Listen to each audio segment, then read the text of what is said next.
Hello dear student, I am Muslima Aslam. This is a lecture of data compression. Today we are going to discuss about minimum variance Huffman code.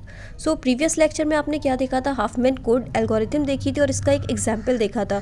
तो minimum variance Huffman code और Huffman coding में थोड़ा सा ही अंतर है, difference है आपका. जैसे उसमें Huffman कोड में होता था कि जो सबसे मिनिमम फ्रिक्वेंसी या मिनिमम प्रोबेबिलिटी वाले नोड्स होते थे, जो लेटर्स होते थे, उनको हम सबसे पहले ऐड करके और सबसे ट्री में सबसे नीचे रखते थे.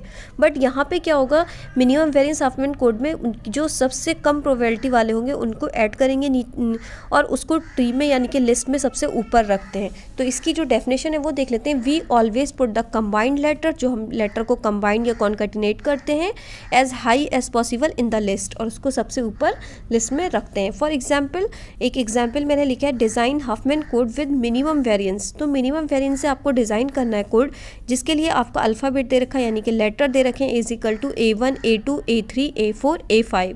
तो इसकी P ऑफ A1 यानी कि probability of A1 is equal to probability of A3 की जो वैल्यू दे रखी है वो 0.2 दे रखी है, यानी कि A1 और A3 की जो प्रोबेबिलिटी है वो 0.2 दे रखी है. और प्रोबेबिलिटी ऑफ A4 और प्रोबेबिलिटी ऑफ A5 की जो वैल्यू दे रखी है वो 0.1 दे रखी है, यानी कि A4 और A5 की जो प्रोबेबिलिटी है वो 0.1 दे रखी है और A2 की जो प्रोबेबिलिटी है वो 0.4 दे रखी है. तो हमने ऐसे लिख लिया लेटर वाइज. ये आपको दिख रहा है, क्वेश्चन में दे रखा था, तो जैसे क्वेश्चन में दिया था हमने वैसे लिख लिया लेटर वाइज. A2 की वैल्यू हमने 0.4 लिख ली, A1 की 0.2, A3 की 0.2, A4 की 0.1 और A5 की 0.1. ऐसे हमने बढ़ते क्रम में सबसे डिक्रीजिंग ऑर्डर में लिख लिया. सबसे पहले 0.4 लिखा, फिर उससे छोटा 0.2 था वो लिखा, 0.1, फिर 1 वाली लिख ली. ठीक है. और जो कोड वर्ड है, कोड वर्ड तो हमें लिखनी है, अभी निकालनी है कि कैसे कोड वर्ड फाइंड करेंगे. तो C of A2, C of A1, C of A3, C of A4, C of A5 हमने अभी ऐसे करके लिख के दिखा दिया.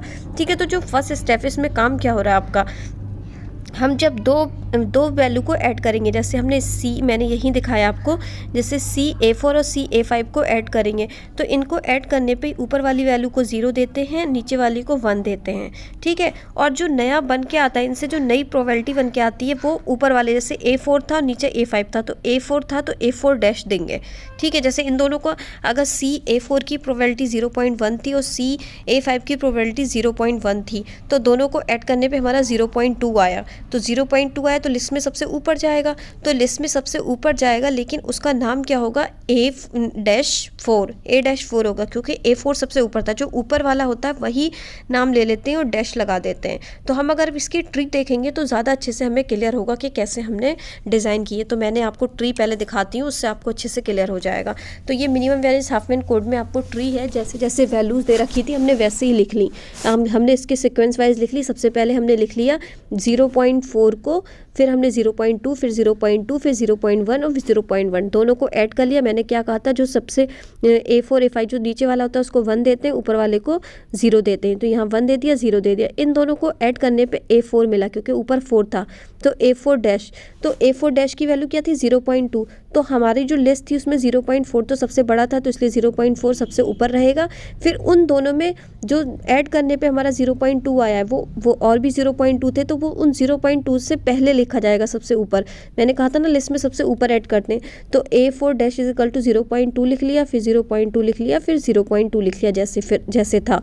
फिर इन दोनों को ऐड किया, इन दोनों को ऐड किया, तो 0.1 था, तो इन दोनों को ऐड करने पे हमारा 1 ऊपर की तरफ है, इसलिए A1 डैश आ जाएगा. यहाँ पे A1 डैश आ गया, इन दोनों की वैल्यू 0.4 आ गई. तो 0.4 पहले ये वाला आएगा, क्योंकि 0.4 आ गया तो फिर ये वाला लिखेंगे. तो ये वाला आपने A2 0.4 लिख लिया और A4 डैश आपने लिख दिया 0.2. ठीक है. उसके बाद इन दोनों को ऐड करेंगे, 1 0 आ गया, इन दोनों को ऐड करेंगे, 6 आ गया, 0.6, और ऊपर क्या था A2, तो A2 डैश हो जाएगा और A1 डैश बच जाएगा 0.4. जब इन दोनों को ऐड करेंगे तो 1 आ जाएगा. जब तक 1 नहीं आ जाए तब तक हम देखते नहीं. तो इनकी जो लास्ट प्रोबेबिलिटी होगी वो 1 होगी. तो ट्री आप ऐसे एक बार देख लीजिएगा, खुद से डिज़ाइन कर लीजिएगा. मैंने इसका तरीका बहुत आसान तरीके से आपको बता दिया कि जो ऊपर वाला होता है इसको 0 देते हैं, नीचे वाले को 1 देते हैं, और जो ऊपर वाला होता है जैसे A4 तो A4 डैश ही लिखा जाएगा. जैसे यहाँ पे A1 था तो A1 था और A3 था, यहाँ इसलिए A1 डैश लिखा गया. और यहाँ पे आपका क्या था, A2 था, तो A2 डैश लिखा गया. ठीक है. यहाँ से आप देख सकते हो. तो हमने यहाँ पे वैल्यूज़ लिख ली. अब इनकी अब इनको क्या करेंगे, लेटर लिखेंगे। लेटर हमने A1 से स्टार्ट कर दिए, A1 A2 A3 A4 A5। ठीक है, प्रोबेबिलिटी जैसे जैसे दे रखी थी, A1 की दे रखी थी 0.2, A2 की दे रखी थी 0.4, A3 की 0.2, A4 की 0.1 और A5 की भी 0.1। अब कोड वर्ड लेंथ में लिखेंगे तो 10 कैसे लिखेंगे, ये मेन सबसे देखने की बात है, 10 कैसे लिख रहे हैं। तो A1 देखेंगे हम सबसे पहले। A1 जो है, A1 का 10 कैसे आया है, इसका कोड वर्ड कैसे आया, तो A1। अब ट्री में देखो A1 सबसे पहले आपका कहाँ था, कहाँ से उसकी कोडिंग स्टार्ट हुई थी, यानी कि ये था A1। ठीक है, A1 कहाँ से मिला, ज़ीरो से, ज़ीरो पे मिला है, ज़ीरो से। बट ये आ कहाँ से रहा है, A1 डैश से। तो A1 डैश और कहीं है, हाँ A1 डैश यहाँ है, ये है A1 डैश। तो ये A1 डैश कहाँ से मिला, यानी कि 1 से, यानी कि हमें मिला 1 से मिला, और फिर आपका कहाँ गया 1, और फिर यहाँ पे 0 पे आया, यानी कि 10। ठीक है, उल्टा ही चलेंगे यहाँ से, 10 पहले 1 लिखेंगे फिर 0। तो 10 मिला, इसकी लेंथ टोटल क्या होगी 2, यानी कि 2 बिट में आया तो 2 लेंथ हो गई इसकी। अब A2 की बात करेंगे। अगर अभी भी A1 सही समझ में नहीं आया, मैं फिर से समझा देती हूँ। A1 देखेंगे इस ट्री में, A1 पे कोडिंग कहाँ से देना स्टार्ट हुई है, तो A1 यहाँ था, बट A1 को यहाँ 0 मिला था। पर ये A1 आया कहाँ से, A1 डैश से आया है, A1 डैश से आया फिर, लेकिन इसके पास कोड तो कोई नहीं आ रहा है। तो देखेंगे A1 डैश और कहाँ है, यहाँ था A1 डैश यहाँ पे 1 मिला है, यानी कि यहाँ 1 मिला और 0 पे एंड हो गया, तो 1 0 2 मिल गया आपको। ठीक है, 1 0 यहाँ से 1 मिल के और आपका एंड हुआ है 0 पे। ठीक है, तो 1 0 मिल गया। अब A2 की बात करेंगे। A2 का तो बहुत ही ईजी है, क्योंकि A2 देखिए आपका कहाँ था, A2 को जब कोड मिलना स्टार्ट हुआ यहाँ था A2। तो A2 आपको मिला है 0 से, पर ये आया कहाँ से, A2 डैश से।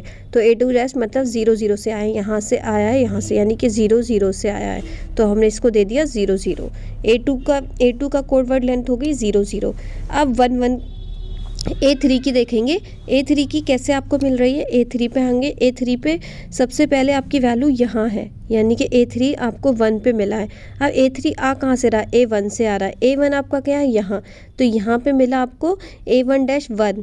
ठीक है, 1 मिला, और फिर 1 आपका कहाँ पे गया, 1 आपका गया है, A3 की बात करें, 1 मिला और 1 आपका यहाँ पे 1 एंड हो गया, यानी कि 2 1 मिल गया आपको। ये आपको A3 की कोड वर्ड मिल गया। ठीक है, उसके बाद हम देखेंगे A4 का। अब A4 सबसे पहले देखिए आपका यहाँ है, वो 0 पे एंड हो रहा है। ठीक है, 0 इसको मिल रहा है, और कहाँ से आ रहा है, A4 डैश से।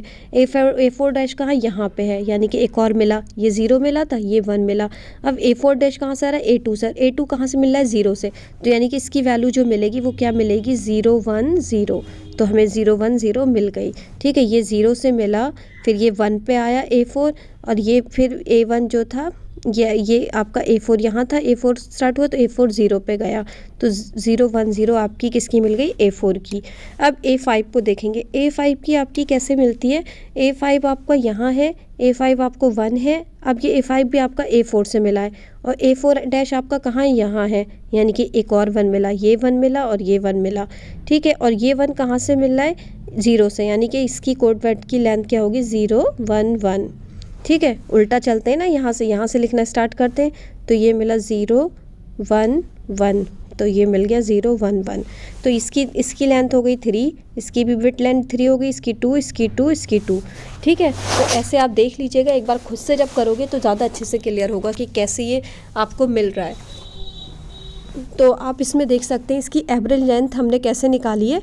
एवरेज लेंथ के लिए इसका फॉर्मूला होता है average length L = summation K = 0 PK मतलब प्रोबेबिलिटी और K मतलब लेंथ, L भी ले सकते तो लेंथ ऑफ सिंबल।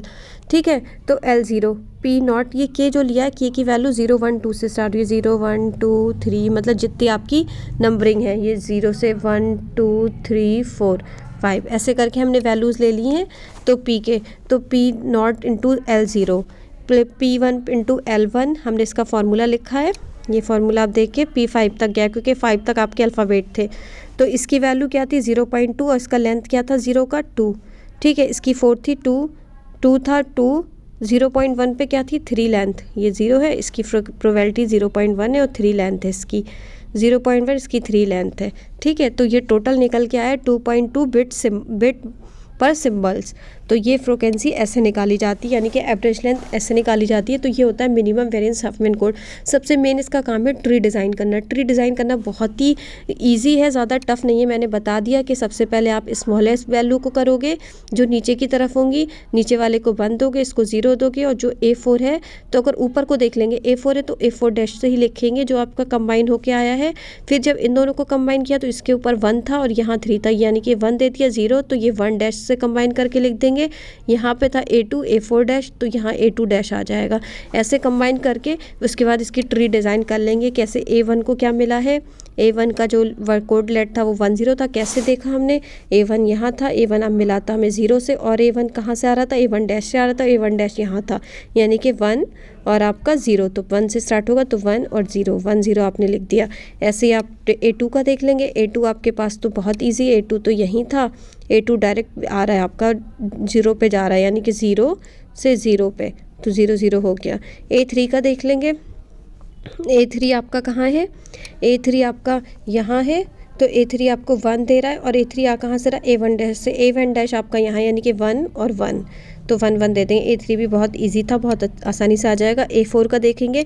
A4 आपका यहाँ है, 0 पे आ रहा है, बट ये A4 डैश पे आ रहा है। A4 डैश आपका यहाँ, यानी कि 1 मिल रहा है, 1 मिला, 0 मिला, और ये कहाँ से आ रहा था, A2 डैश से। A2 डैश आपको 0 था, तो यानी कि इसकी कोडिंग आ जाएगी 0 1 0, तो ये आपके आगे 0 1 0। ठीक है, अब A5 का देख लेंगे। A5 में आप सबसे पहले क्या करोगे, A5 आपका यहाँ है, यानी कि ये 1 पे मिला है। A5 आपका A4 डैश से आया था, A4 डैश यहाँ पे है, इसको भी 1 मिला है। A4 डैश आपका A2 डैश से आ रहा है, A2 डैश में यानी कि 0, तो ये वैल्यूज़ आपकी हो जाएंगी। अगर आप यहाँ से स्टार्ट करते हो, यहाँ से देना पहला स्टार्ट करते हो, तो 0 1 1 आपकी आ गई, क्योंकि 0 पहले देते हो तो आ गया 0 1 1, तो ये 0 0 1 आ गया। इसकी बिट लेंथ लिख ली, लेंथ इसकी 2 आ गई, इसकी 2, इसकी 2, इसकी 3, इसकी 3, ऐसे इनका आपने एवरेज लेंथ निकाल दिया। एवरेज लेंथ क्या होता है, प्रोबेबिलिटी इनटू लेंथ। प्रोबेबिलिटी ये थी और लेंथ ये दे रखी है, वो सारा आपने प्लस इनटू करके और फिर प्लस कर दिया सारी प्रोबेबिलिटी और प्लस लेंथ को। ठीक है, तो ये आपका 22 बिट पर सिंबल आ गया। ये आपका था मिनिमम वेरिएंस हफमैन कोड। बहुत इजी था, आई होप आपको अच्छे से क्लियर हो गया होगा। तो आज के लिए इतना ही, नेक्स्ट लेक्चर में हम नेक्स्ट टॉपिक देखेंगे। Thank you so much student.